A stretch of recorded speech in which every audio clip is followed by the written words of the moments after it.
안녕하세요. 오늘은 이 구속의 경륜 네 번째 시간인데요. 지난 시간에 이제 우리가 이 하늘에서 전쟁이 있었는데 이 전쟁의 목적이 사단이 루스벨이 하나님과 동등되기 위한 목적으로 이제 미가엘 되시는 예수님과 이제 전쟁이 있었는데 이 전쟁은 물리적인 전쟁이 아니라 하나님의 율법에 관한 것이었는데요. 사단이 제기한 그 율법에 관한 그 기만들이 하나님의 율법은 천사들에게는 필요 없고 그리고 율법엔 결함이 많기 때문에 변경되어야 하고 그리고 율법은 사람은 지킬 수가 없다라는 이런 주장으로 이제 전쟁이 있었는데요. 그런데 이 사단은 하나님의 율법에 결함이 있고 그리고 변경되지 않는 한 지킬 수 없는 율법이라고 주장하지 않았습니까? 이 법적인 싸움에는 이 증거가 필요한데요. 그래서 사단은 이 자신의 주장을 뒷받침하는 증거가 있어야 하고 만약에 사단이 이 자신의 주장을 증거해 줄 증거를 찾지 못한다면 이 싸움에서는 반드시 패배하게 될 것인데요. 부조와 선지자 69페이지에 보시면 대쟁투는 최초부터 하나님의 율법에 관한 것이었다. 사단은 하나님이 불공평하시며 그분의 율법에 결함이 있고 우주의 행복을 위하여 그것을 변경해야 할 필요가 있다는 것을 증명하려고 애써왔다. 율법을 공격함으로 그는 그 율법의 제정자의 권위를 뒤집어 엎으려고 하였다. 그 대쟁투에서 하나님의 율례에 결함이 있어 변경해야 되는지 혹은 완전하여 변할 수 없는 것인지가 나타나게 될 것이었다. 이것이 바로 지금까지 6,000년 동안 진행되어 온 이 대쟁투의 쟁점이라고 볼 수 있는데요. 이 쟁점은 바로 하나님의 율법에 관한 것입니다. 그래서 아까 말한 것처럼 사단은 하나님이 불공평하고 그리고 하나님의 율법엔 결함이 있고 그리고 온 우주가 행복하기 위해서는 이 율법을 변경해야 할 필요가 있다라고 증명을 하려고 애써 왔는데 그렇기 때문에 율법을 공격해서 그 율법의 제정자의 권위를 이제 뒤집어 엎으려고 하는 것이 사단의 목적이었습니다. 그래서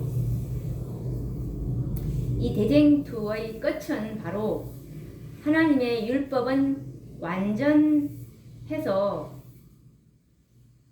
결코 변경할 수 없다는 것이 입증이 될 때 이 율법 싸움은 사단과 하나님과 율법 싸움은 끝이 난다는 것이 이제 이 구속의 이 하나님의 계획인 걸 우리가 알 수가 있는데요. 사단은 자신의 주장을 이제 이 증명할 증거가 필요했죠. 하늘에서 있을 곳을 얻지 못한 사단이 이제 이 땅으로 사단과 그 천사 3분의 1이 이 땅으로 쫓겨났을 때 이 땅에는 하나님의 형상으로 창조함을 받은 행복한 부부인 아담과 하와가 살고 있었습니다. 그들의 행복한 모습에서 사단은 영원히 잃어버린 자신의 행복을 생각하며 시기와 질투 그리고 하나님께 대한 증오심으로 가득 차게 되었습니다. 사단은 이 행복한 부부인 아담과 하와를 자신의 계획에 동참시키고자 계획을 하게 되었는데요. 그런데 안타깝게도 아담은 너무나 쉽게 사단에게 굴복하였고 온 하늘을 슬픔으로 가득 채우게 되었습니다. 반면에 이 사단은 자신의 동조자가 생긴 것과 그리고 하늘 법정 싸움에서 제시할 결정적인 증거물, 이 증거물을 얻었잖아요. 이제 아담과 하와가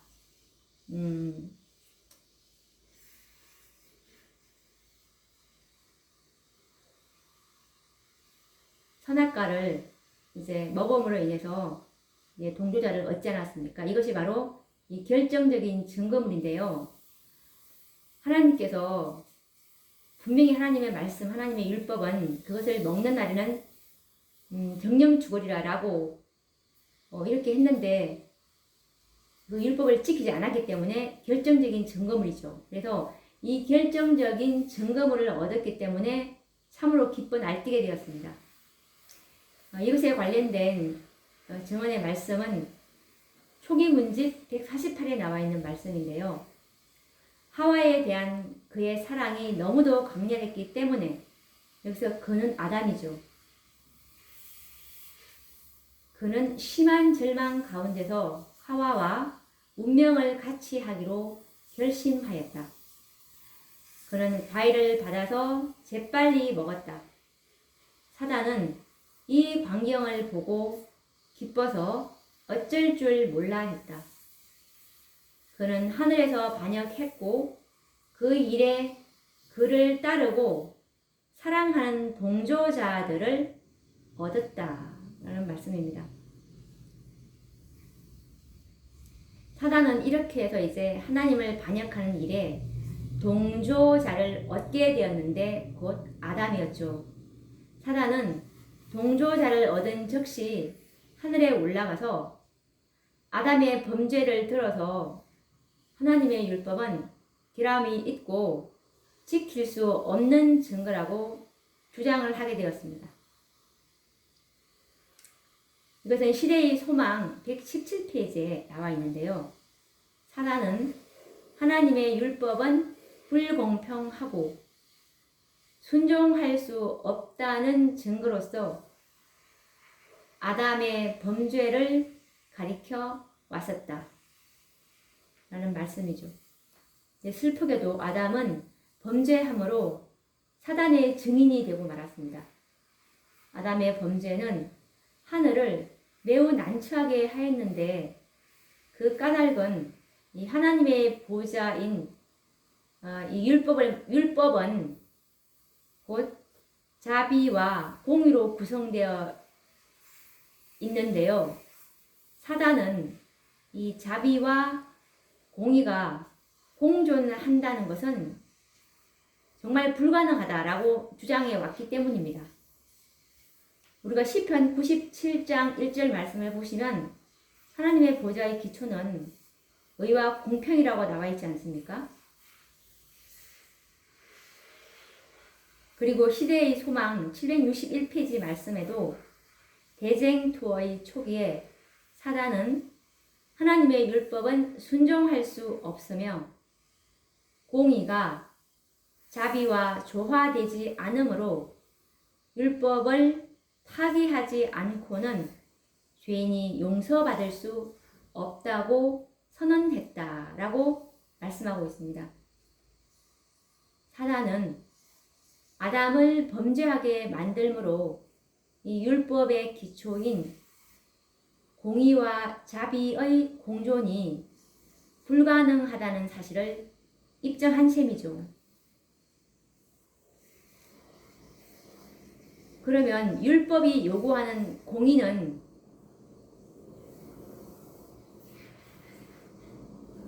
무엇이냐 하면 범죄한 영혼은 죽으리라입니다. 먹는 날에는 정령 죽으리라 라고 하신 하나님의 율법은 아담이 죽음으로서만 이게 충족될 것이었는데요. 율법의 공의는 죽어야 한다는 것입니다. 범죄한 영혼은 죽어야 한다는 것인데, 그런데 만약에 아담이 죽는다면 이 율법의 공의는 충족이 되겠지만 아담이 죽음으로써 끝나버린다면 이 하나님의 보좌의 또 다른 측면인 자비는 무슨 소용이 있겠습니까? 하나님의 보좌는 곧 하나님의 율법인데, 하나님의 율법은 공의와 자비로 이렇게 나타나 있는데, 자비는 무너지고 마는 셈이죠. 만약에 아담이 죽는다면 아담의 범죄의 결과로 하나님의 율법은 변경될 수밖에 없는 확실한 증거가 나타나게 된 셈입니다. 공의를 세우면 자비가 무너지고, 그리고 자비를 세우면 공의가 무너지게 되는 결과를 가져오기 때문입니다. 그러면 이 공의를 무너뜨리지 않고 아담을 구원할 방법은 없을까요? 이것은 피조물들의 지혜로서는 불가능한 사실입니다. 사단 역시도 그렇게 생각을 하였는데요. 이 아담의 범죄로 말미암아 하나님의 율법은 시험을 당하게 되었습니다. 우리가 이 출애굽기 34장 6절과 7절 말씀을 보면 하나님의 품성을 잘 설명하고 있는데요. 자비롭고 은혜롭고 노하기를 더디하고 인자와 진실이 많은 하나님이로라. 인자를 천대까지 베풀며 악과 과실과 죄를 용서하나 형벌 받을 자는 결단코 면제하지 않고. 라는 이 하나님의 품성은 우리가 공의와 자비가 함께 공존하고 있다는 것을 우리가 알 수가 있습니다. 하나님은 자비롭고 은혜롭고 노하기를 더디하고 인자와 진실이 많은 하나님이지만 악과 과실과 죄를 용서를 하시지만, 그런데 지금까지는 하나님의 자비의 측면을 말씀하고 계시지만 이 형벌 받을 자는 결단코 면제하지 않는 하나님.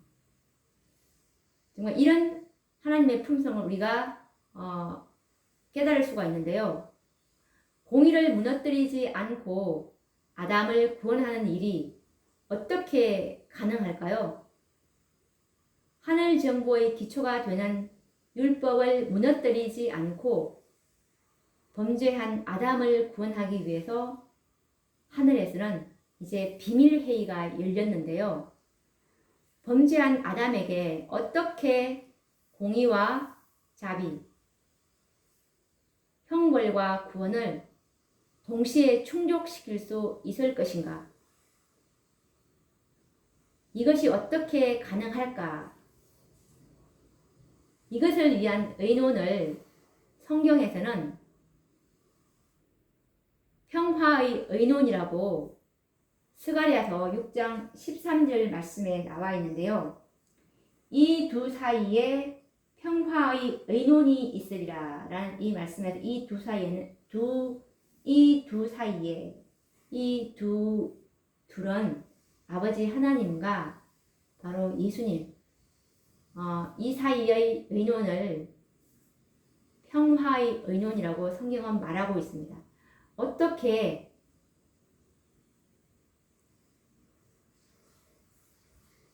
율법을 무너뜨리지 않고 하나님의 정부가 되는 율법을 무너뜨리지 않고 범죄한 아담을 구원할 수 있을 것인가? 이것이 바로 평화의 의논이라는 것입니다. 구조와 선지자 63페이지 말씀에서도 타락한 인류를 위한 신비스러운 의논, 평화의 의논은 오래 계속되었다라는 말씀이 있습니다. 오늘 우리가 이 계속 구속의 경륜은 이 시리즈이기 때문에 순서대로 계속 듣고 오셔야 이해를 할 수 있기 때문에 잘 모르시겠으면 그 전편을 들어보시고 이해를 하고 오시면 훨씬 더 수월하게 이해를 하실 수가 있을 것입니다. 그래서 오늘은 사단의 증인이 된 아담에 대해서 이제 우리가 공부를 하게 됐고, 이 평화의 의논이 어떻게 전개가 되는지 우리가 다음 시간에는 이 평화의 의논에 대해서 아버지 하나님과 예수님이 께서 하시는 이 평화의 의논에 대해서 다음 시간에 또 공부를 해보도록 하겠습니다. 그러면 다음 시간에 뵙도록 하겠습니다. 감사합니다.